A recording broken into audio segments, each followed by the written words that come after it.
Namo tassa bhagavato arahato samma sambuddhassa. Namo tassa bhagavato arahato samma sambuddhassa. Namo tassa bhagavato arahato samma sambuddhassa. Buddhang Dhammang Sanghang Namasami. So today there'll be readings on the dangers and drawbacks of sense pleasure. Continuing chapter 11, happiness. First I thought I'd just read a brief excerpt that I've appreciated over the years. This is from the Ratapala Sutta, Majjhima Nikaya 82, Ajahn Jeff's translation. And this is the verses of Venerable Ratapala speaking to the king on why he went forth. Sensual pleasures, variegated, enticing, sweet, in various ways disturb the mind. Seeing the drawbacks in sensual objects, that's why, O king, I went forth. Just like fruits, people fall, young and old, at the breakup of the body. Knowing this, O king, I went forth. The contemplative life is better for sure. So before we continue, Paul asked a question about Buddha Dhamma, so I thought maybe not everyone here knows that. Just very briefly, thought I'd just read from the foreword by Venerable Ajahn Ṭhitapañño and mention that P.A. Payutto Bhikkhu is still alive today, 80, as far as I know, 80 years old, Thai monk. And this is Ajahn Ṭhitapañño's, just a brief comment from his introduction. This is Ajahn Ṭhitapañño speaking. Buddha Dhamma is the crowning achievement of Brahman Guna-born P.A. Payutto, widely acknowledged as the most brilliant Thai scholar of Buddhism in living memory. The venerable author's masterpiece, it is by some distance the most important Buddhist academic work to have been published in Thailand during the 20th century. And then the end of his foreword, he says, Ajahn Ṭhitapañño says, Buddha Dhamma has been my constant companion for over 30 years and is the book I would choose to have with me on a desert island. I would like to express my appreciation that finally an English translation will make this excellent book available to many more people. And so this came out just a few years ago, completed by Robert Moore, this translation we're now reading. And so now we'll go back to chapter 11, part C, dangers and drawbacks of sense pleasure. And it might be good to just give people, so the way P.A. Payutto divides it, he divides it into three parts. The first is the dangers and drawbacks from the three different angles. The first is looking at it from the individual perspective. The second is from sense desire and the objects of desire themselves. And the third is the societal level. So we'll be going through these three angles today. Dangers and drawbacks of sense pleasure.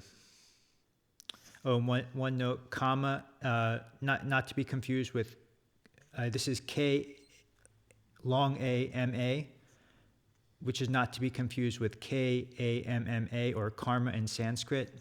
So just please note that these are different terms. What is kama? As indicated in the quotation above, the term kama has two definitions. First, it can mean desire, affection, lust, or yearning.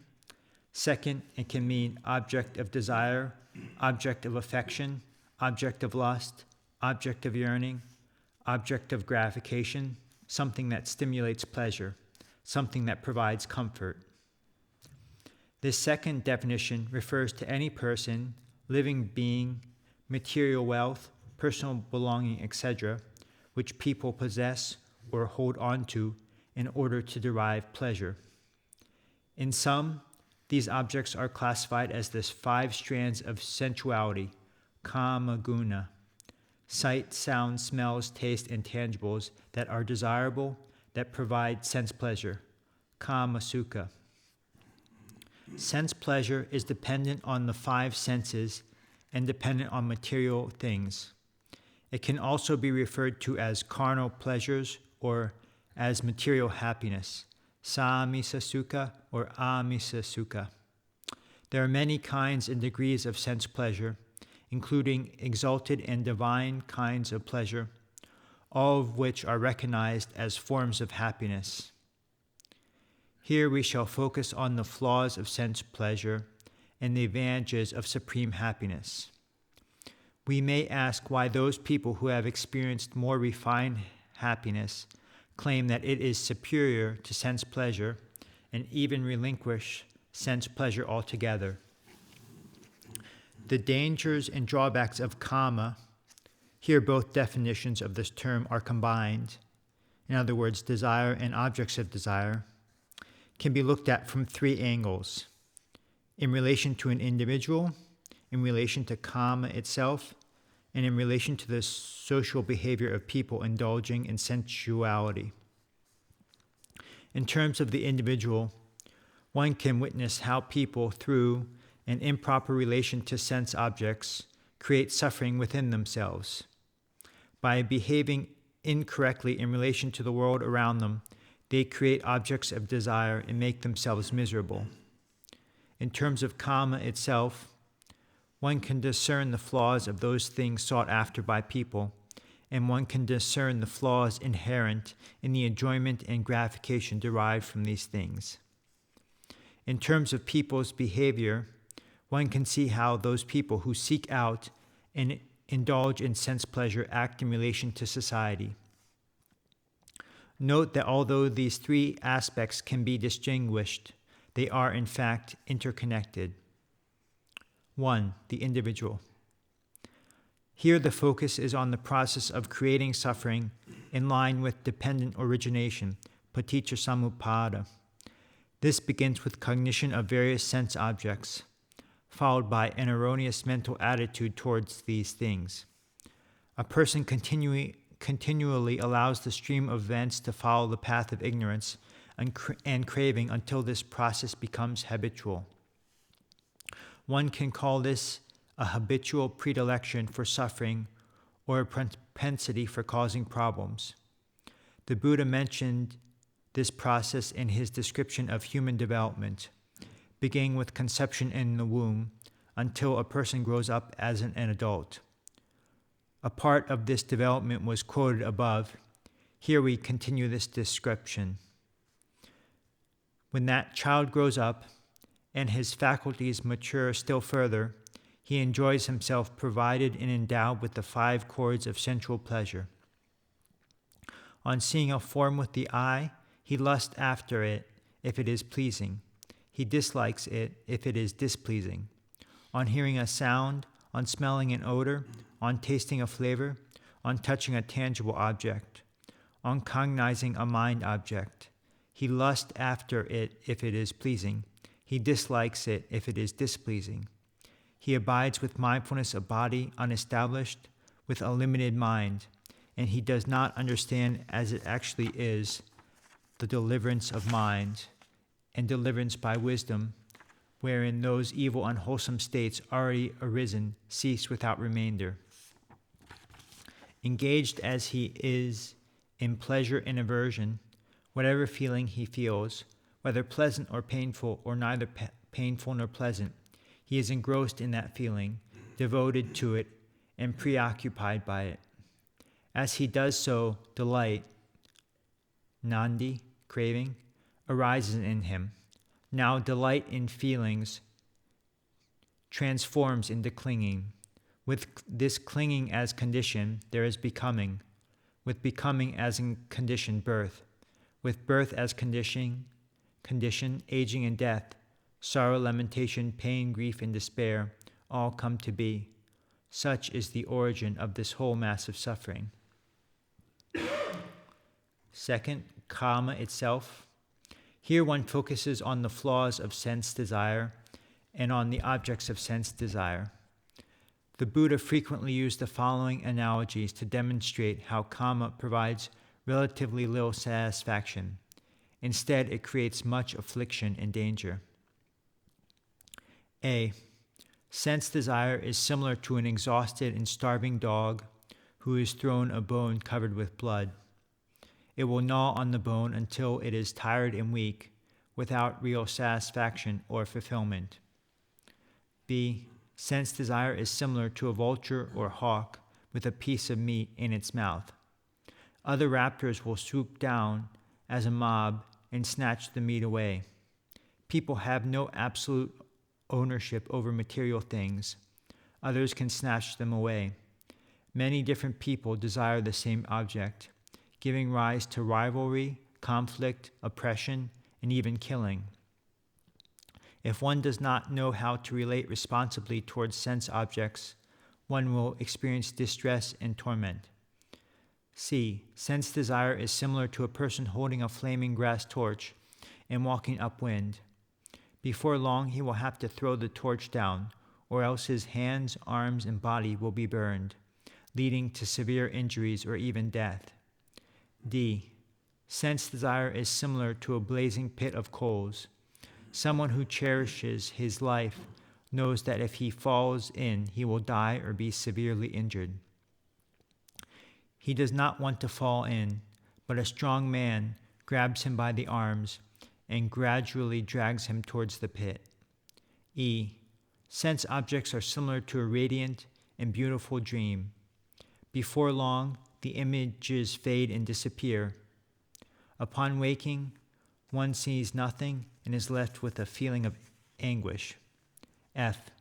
Sense objects are similar to borrowed possessions, which a person shows off in order to appear fancy and smart. Other people will admire them, but one will only be able to possess them temporarily and with a sense of doubt. One has no true ownership over them.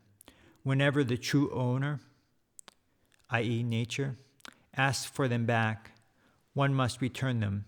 There is no compromise. All that a person is left with is his or her body and mind, which is constantly subject to rising and passing away. G. Sense objects are similar to a tree at the edge of the forest bearing abundant fruit. Those people who pass by and desire the fruit will use whatever means at their disposal to acquire it. Those who are able will climb the tree to gather the fruit, while those who cannot will use other means. If they are foolish or evil-minded, they will cut the entire tree down. If those people up in the tree do not get down in time, the tree will fall on them, leading to injury or even death. H. Sense objects are similar to a chopping block. Meddling with them is tantamount to risking losing one's life by being chopped or slashed. I. Sense objects are similar to a spear or lance. They tend to stab and pierce, wounding one and causing injury. J. Sense objects are similar to the head of a snake. If one is exposed to it, one must always live in distrust. One is unable to truly feel secure or be at ease. The snake can strike at any time, placing one in a constant state of danger. The disadvantages or flaws of kama can be summarized as follows. Objects of sense pleasure are only able to provide a desirable sweetness, delectability, and enjoyment for the short duration that one is experiencing them. But these objects, when they are related to incorrectly, end up inflicting acute pain and distress for a long time. Moreover, the fading and passing away of the enjoyment may cause sadness and torment, leading to long-standing grief. 3. Social behavior. Here, an examination of the disadvantages of sense desire begins with the suffering, hardship, and adversity inherent in earning a livelihood and seeking material objects to use and consume. Everyone must endure the hardships of climate and of physical and mental fatigue in earning a living. Some people are so impoverished that they lose their lives in the search for material things. Other people make great effort in their work, struggling with obstacles and exhaustion, but are unsuccessful. They make no money or they go bankrupt, resulting in grief and anguish. Even when one obtains such things, there is suffering in trying to protect them. Some people experience such misfortunes as having their possessions stolen by thieves or incinerated by fire, causing them additional distress. When ignorant people obtain material possessions, they get enslaved by them. Proud of their possessions, which are ultimately illusory and have no inherent lasting existence, they look down on others, thus increasing the woes of society. Some people are jealous of other people's possessions, leading to disputes, competition, and various forms of oppression. This interpersonal conflict is illustrated in this passage from the Pali Canon. Kings dispute with kings. Nobles dispute with nobles. Brahmins dispute with Brahmins. Merchants dispute with merchants. Mothers dispute with their children. Children dispute with their mothers. Fathers dispute with their children. Children dispute with their fathers. Brothers dispute with their brothers. Sisters dispute with their brothers. Brothers dispute with their sisters. Friends dispute with friends. End of quote. This conflict can spill out into physical fighting and even murder. Spurred on by various personal interests and fueled by sense desire, people take up arms and engage in war, shooting, stabbing, and bombing one another. Likewise, they engage in various forms of immoral behavior like theft, burglary, adultery, and rape. When they are caught, they receive various kinds of punishments. And when they die, they must experience further torment in planes of misery, bad destinations, lower worlds, and hell. All of these actions and results are due to sense desire. So, end there for today, and leave time for questions and comments.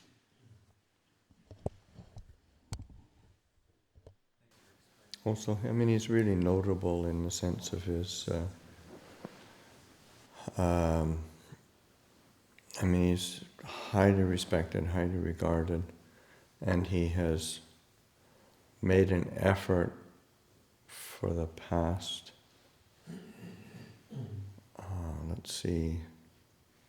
30 odd years to stay out of the whole realm of, probably before then. I mean, he was, when I met him, that would be, 30 odd years ago. He was living in a monastery in Bangkok, and then he moved out of there to a small place in the countryside. He's basically led a fairly simple existence. I mean, he does have a little center that he built on the edge. I mean, of course, and then people come in and build them up for him, and then he moves away. And a lot of it is because of his health. His health is very precarious. But anyway, and then so he stayed out of the realm of administrative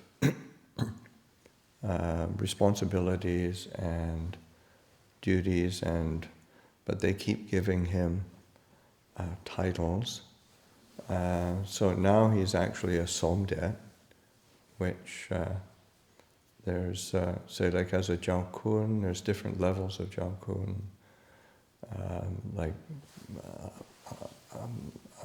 This last year I received a Jiaokun Rat title, which is a bit higher than the ordinary Jiaokun. And then there's Te, Tam, Prom, and then Somdet. And so that there's each successive level, there's fewer and fewer of them.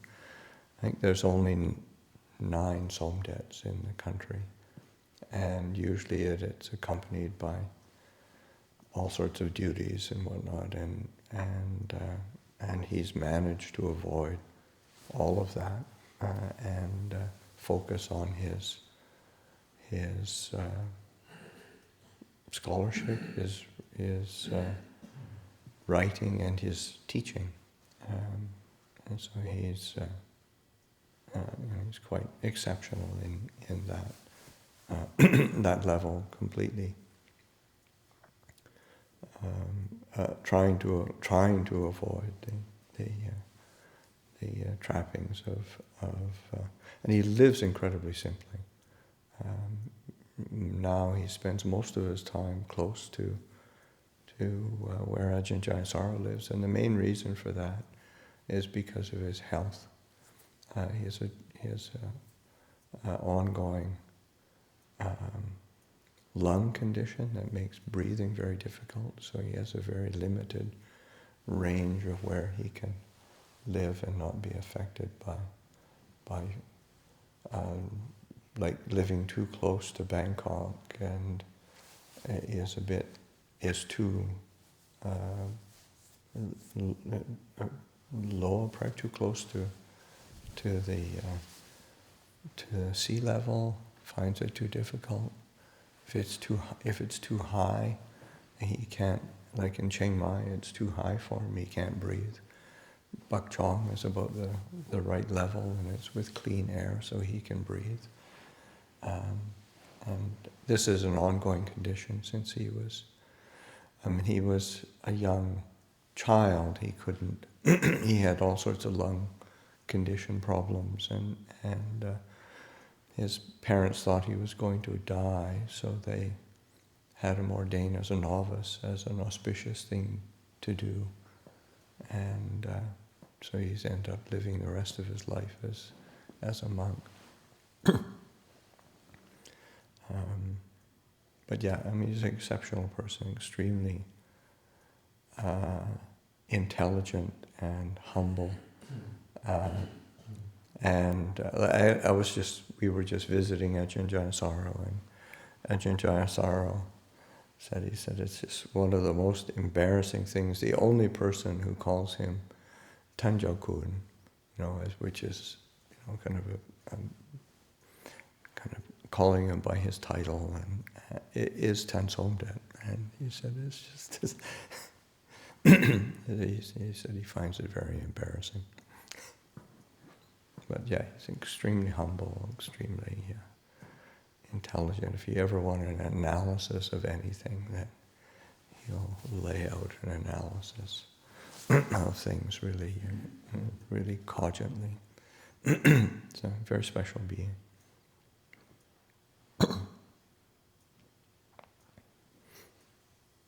Also, Buddha Dhamma was written over, well, it's probably been written over a period of almost 40 years now. I think he started it when he was here in the States. He was a guest lecturer at Harvard for a while, and then he was doing something in Michigan or Indiana or something, I can't remember. But anyway, he started writing that, and started as a book about this thick. And now you see the size of the book.